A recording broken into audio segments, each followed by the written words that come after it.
আসসালামু আলাইকুম ভিউয়ার্স, আশা করি খুব ভালো আছেন সবাই। আলহামদুলিল্লাহ আমিও ভালো আছি। তো আজকে আপনাদের সাথে একটি রান্নার ব্লগ নিয়ে এলাম। এই রান্নাটা আসলে আমার জন্মদিন উপলক্ষে। তো যাই হোক, তার আগে আমি একটু বলে নিই, এগুলো হচ্ছে সবজি, পেঁপে, পটল, আলু আর হচ্ছে লাউ কেটে নেওয়া আছে। আর এটা হলো 3-4 রকমের যে বাদাম, চীনা বাদাম, কাজু বাদাম, পেস্তা বাদাম, কিশমিশ বাটা। এটা হলো রোস্টের মশলা, আদা রসুন বাটা। তো আমি মুরগিটাকে শুধু লবণ দিয়ে একটু ভেজে নিচ্ছি। সামান্য একটু 1 চিমটি মতো হলুদ দিয়েছিলাম যাতে না চটকায়, সেজন্যে। আসলে পুরোপুরি সবগুলো দেখাতে গেলে ভিডিওটা বড় হয়ে যেত। তো সেই কারণে আমি আর সব কিছু করিনি, ভিডিও ধারণ করিনি আর কি। তো এই যে আদা রসুন জিরা সব কিছু একখানে করেই বাটা ছিল। আমার শাশুড়ির যে হেল্পিং হ্যান্ড, উনি সব একসাথে করেই বেটে দিয়েছে। তো ওটা দিয়ে দিলাম। আর যেহেতু আমি রোস্টের মশলা ব্যবহার করব, তাই আর বাড়তি তেমন আর কোনো মশলা ব্যবহার করব না। কাঁচামরিচটা দিয়ে দিলাম, একটু ঝাল ঝাল খেতে ভালো লাগবে। এই যে বাদাম বাটাগুলো, কাজু, পেস্তা, চীনা বাদাম, কিশমিশ বাটা, এগুলো আমি দিয়ে দিলাম। আর পেঁয়াজের বেরেস্তাটা অর্ধেক দিয়ে নিলাম আর অর্ধেক তুলে রেখে দিয়েছি, পরবর্তীতে ব্যবহার করব সেজন্যে। তো ভালো করে মশলাটা কষিয়ে নিব।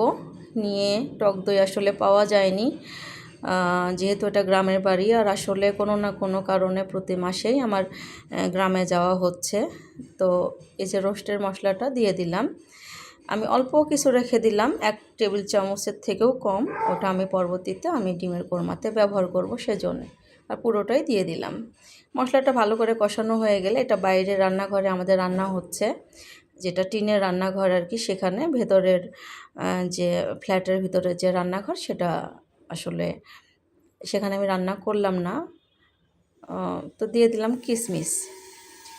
তো ভালো মতো মশলাটা কষানো হয়ে গেলে যে পানিটা দিয়ে দিলাম। বাড়তি আর কোনো পানি এখানে ইউজ করব না, যেহেতু এটা ব্রয়লার মুরগি, সেই কারণেই। তো এই মুরগি থেকেও পানি বের হবে। আমি এটাতেই আমার রান্নাটা আমি কমপ্লিট করে ফেলবো। দিয়ে দিলাম গুঁড়া দুধ। গুঁড়া দুধটা গুলে নিয়েছি। আর পরে আমি এটাতে আবার যেহেতু টক দই নাই, তাই আমি লেবু রস দিয়ে নিব।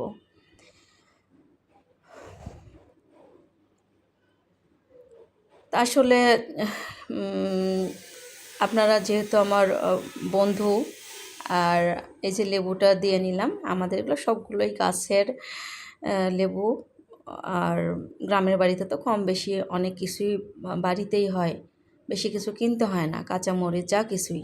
তো যাই হোক, তো আমার জন্মদিনটা আসলে এটা 24শে সেপ্টেম্বর ছিল। 24 তারিখেরই এটা ভিডিও ধারণ করা।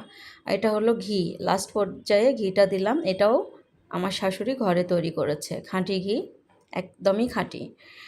সর উঠিয়ে উঠিয়ে উনি করেছে। তো যাই হোক, এবার ঢেকে দিলাম দমে বসিয়ে, একটু পর নামিয়ে নেব। তো আমার শ্বশুরের যেহেতু অপারেশন হয়েছে, শাশুড়িও অসুস্থ ছিল, তাকেও ডাক্তার দেখানো হয়েছে। আলহামদুলিল্লাহ আমার শ্বশুর এখন সুস্থ। তো স্বাভাবিকভাবেই সবারই একটু মনটা খারাপ ছিল, বা সবাই কম বেশি একটু ডিপ্রেশনে ছিল। আর আমারও যেহেতু ডেটটা ওখানে পড়ে গিয়েছে, তো ভাবলাম যে একটু করি, তাতে হয়তো বা সবার একটু ভালো লাগবে। আর হায়াত মওতের কথা তো বলাও যায় না। আগামী বছর কে পৃথিবীতে থাকবো, কে থাকবো না, বা কে কোথায় থাকবো বলতে পারি না। তো সেই কারণে একটু ভালো লাগবার জন্যেই আসলে আয়োজনটুকু করা। আসলে গরুর মাংস ডাক্তারিভাবে খাওয়া নিষেধ ছিল সবার। অ্যালার্জি প্রবলেম ছিল, প্লাস আমার শ্বশুরের যেহেতু অপারেশন হয়েছে, প্লাস শাশুড়ি, সবারই। তো সেই কারণে আমি শুধু মুরগিরই রোস্ট করেছি। আর এই যে ডিমটা একটু হালকা করে ভেজে নিয়েছি, ডিমের কোরমা করব। তো এটা আমি কাঁটা চামচ যে, ওটা দিয়ে ডিমটা আমি একটু কুচিয়ে নিয়েছি মশলাগুলো ভিতরে ঢুকবার জন্যে। আর এই যে সেম মশলাগুলোই আমি আবার আদা রসুন জিরা বাটা, তারপরে যে একটু গরম মশলা দিয়ে নিব। আর ওই বাদাম বাটাগুলো একটু করে দিয়েছি। আর রোস্টের যে মশলাটা একটু রেখেছিলাম 1 টেবিল চামচ, আমি ওইটাও দিয়ে নিব। নিয়ে এই যে মশলাটা ভালো করে কষিয়ে তারপরে দিয়ে দিব। রোস্টে মশলাটা দিলাম, একটু কাঁচামরিচও দিলাম, একটু ঝাল ঝাল যাতে খেতে হয়। একটু দুধ দিয়ে নিলাম, এটা বাড়িরই গরুর দুধ, সেটা দিয়ে নিলাম।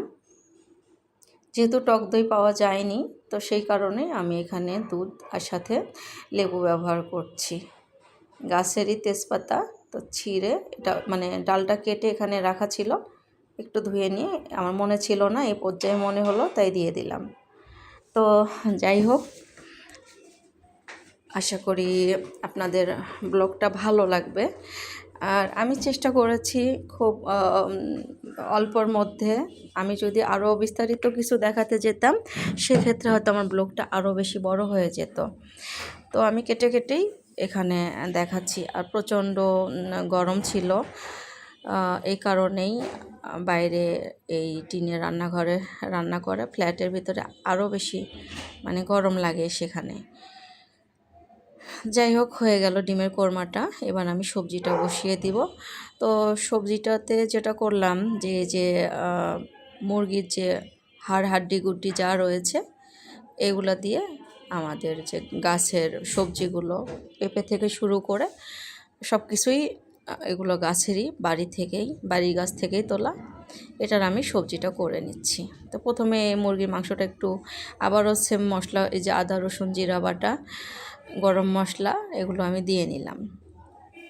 নিয়ে মশলাটা ভালো করে ভুনিয়ে তারপরে মশলার যে কাঁচা গন্ধটা সেটা চলে গেলে মাংসর এই যে হাড্ডি গুড্ডি যেগুলো মুরগি মাংস ছিল সেগুলো দিয়ে দিলাম। এটা ভালো করে কষানো হয়ে গেলে আমি সবজিটা দিয়ে নিব। তো তার আগে একটু আমি এই যে বাদামের একটু যে পানি ছিল, সামান্য একটু ছিল, ওইটুকু দিয়ে নিলাম। কারণ আমার রোস্টের মধ্যে আর হচ্ছে যে ডিমের কোরমা সেটার মধ্যে সবটুকুই দেওয়া হয়ে গেছে। আর এই যে আমাদের সে বাড়ির তৈরি খাঁটি ঘি নামানোর আগে দিয়ে নিলাম, হয়ে গেল সবজিটা।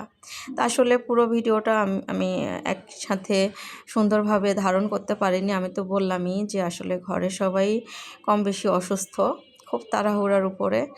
তো একটা ছোট্ট কেক আনা হয়েছিল, কেকটা ঘরোয়াভাবেই রাত্রে কাটা হলো আর কি, জাস্ট তাদেরকে একটু খুশি করবার জন্যে বা তাদের একটু ভালো লাগবে সেই চিন্তা করেই, আর তেমন কিছুই না।